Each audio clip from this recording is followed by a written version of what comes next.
রুদ্রাক্ষকে ভারতীয় বিশ্বাসে শিবের সঙ্গে যুক্ত শিবের অংশ বলে মনে করা হয় এবং বিভিন্ন মুখী রুদ্রাক্ষ বিভিন্ন গ্রহের প্রতিকার হিসেবে ব্যবহৃত হয়। যেমন সাতমুখী রুদ্রাক্ষ শনির জন্য, তিনমুখী রুদ্রাক্ষ মঙ্গলের জন্য, ছয়মুখী রুদ্রাক্ষ শুক্রের জন্য।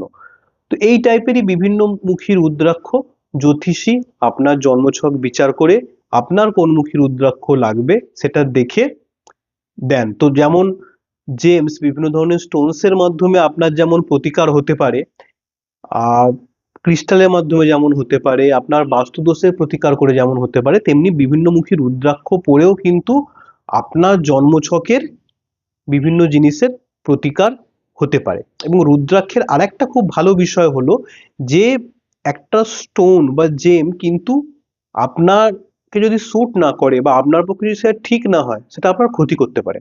অর্থাৎ আপনি পান্না পরলেন বা চুনি পরলেন বা নীলা পরলেন, রুবি পরলেন, যাই পরুন না কেন, সেটা কিন্তু আপনার ভালোও করতে পারে, আপনার ক্ষতিও করতে পারে। কিন্তু রুদ্রাক্ষ কখনোই ক্ষতি করে না।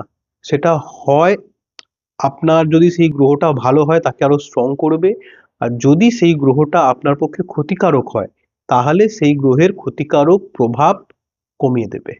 অবশ্যই কোনো ভালো জ্যোতিষীকে দেখিয়ে, এবং রুদ্রাক্ষের দামও খুব কম হয়, কোনো ভালো জ্যোতিষীকে দেখিয়ে আপনার কতমুখী রুদ্রাক্ষ লাগবে দেখে পরিধান করুন।